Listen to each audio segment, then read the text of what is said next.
For years, I genuinely believed the Cinderella story was my only way into a comfortable life.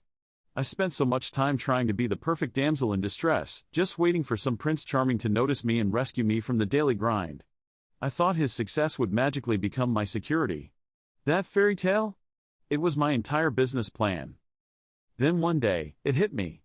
I was sitting in a tiny apartment I could barely afford, staring at a pile of bills I had no idea how to pay, and the thought just landed: relying on a man is not a financial plan.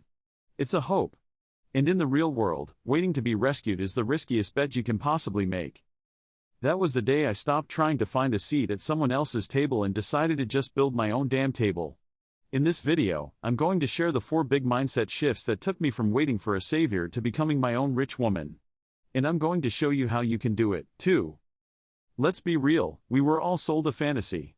From the time we were little girls, the fairy tales taught us that a princess's happy ending wasn't something she earned, it was something she was given. It was always a prince or a wealthy benefactor who just swooped in and poof, all her problems were gone. Her only job was to be pretty, be nice, and wait to be chosen. And I bought into that story, hard. I really believed that my soft life was just one relationship away. All my energy went into becoming the kind of woman a successful man would want, because I thought that was my ticket to security. But while I was busy waiting to be chosen, my own life was stuck on pause. My dreams were collecting dust. My own potential was shrinking, and I was basically making myself a side character in my own story without even realizing it. The real eye-opener wasn't just that a man wasn't coming to save me. It was that I didn't want him to. I realized that real security doesn't come from being dependent on someone else. In fact, that's one of the most vulnerable positions you can be in. A YouGov study found that over a third of women in a relationship wouldn't manage well financially if they broke up with their partner, with many saying they wouldn't cope at all. True security, true freedom, and the truest soft life comes from having your own. It's knowing that no matter what happens, in your love life, in the economy, in the world, you can stand on your own 2 feet. You are your own safety net. For most of my early career, I had an employee mindset. I worked hard at my 9-to-5, did what I was told, and waited for that paycheck to hit my account every 2 weeks.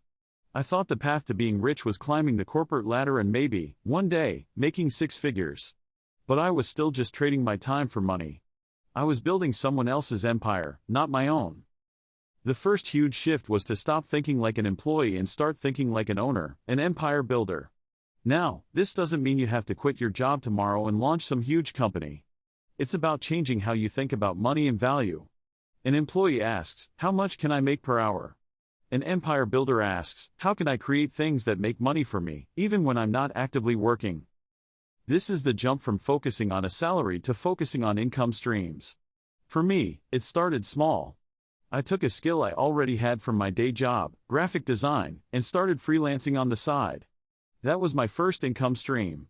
Then, I took that extra cash and made my first tiny investment in a low-cost index fund. That was my second stream, even if it was just pennies at first. Then, I bundled up my knowledge into a little digital guide. Stream number 3. The goal is to stop being the engine that powers your income and become the architect of it. An empire isn't built on one paycheck. It's built on a foundation of different assets, investments, a side hustle, your own creations, maybe real estate down the line. Start by asking yourself, what's one thing I can create or do that isn't directly tied to my hours? That question is the first step to building your empire. The next wall I had to tear down was made of my own limiting beliefs about money. My brain was a non-stop loop of scarcity. I can't afford to invest. I'm just not a numbers person. Starting a business is way too risky. That's for other people, not for me. Every I can't was another brick in the wall I was building around myself, keeping me stuck. This scarcity mindset is a trap, and it makes us terrified of taking the very risks that could lead to wealth. The shift that changes the entire game is simple, but it is so powerful. You replace the statement "I can't" with the question "How can I?" I can't afford to invest becomes, okay, how can I find an extra $50 a month to get started? I'm not good with numbers becomes, how can I learn the absolute basics of managing my money? There are tons of free videos and resources out there. Starting a business is too risky becomes, how can I test my idea on a really small scale so there's almost no risk? This little tweak flips a switch in your brain. It moves you from being a passive victim to an active problem solver. It forces you to hunt for solutions instead of excuses. When I wanted to take a course that cost $500, my old brain would have just said, nope, too expensive. My new brain said, all right, how can I make an extra $500 this month? I ended up taking on one small weekend project that covered the entire cost. And I didn't just get the course, I proved to myself that I was resourceful. This is a muscle.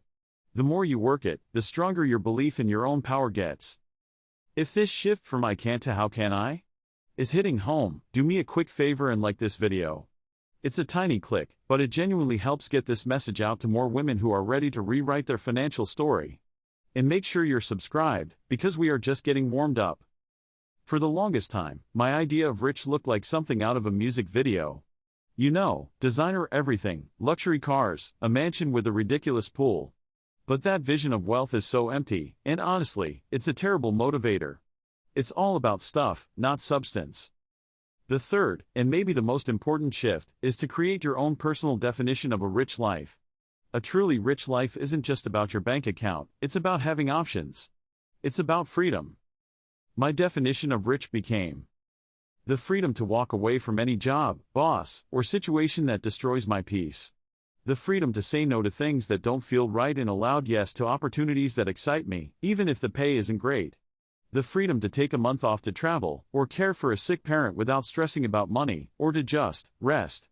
The freedom to be generous and support the people and causes I believe in. This bigger, more meaningful view of wealth, one that includes your well-being, confidence, and control over your own life, is what makes the hard work feel worth it. Financial independence is the ultimate tool to live life on your own terms. So here's a little exercise. Forget money for a second. Write down what your ideal day looks like. What do you do when you wake up? Who do you spend time with? What work actually fills you with energy? How do you feel at the end of the day? Peaceful, proud, fulfilled?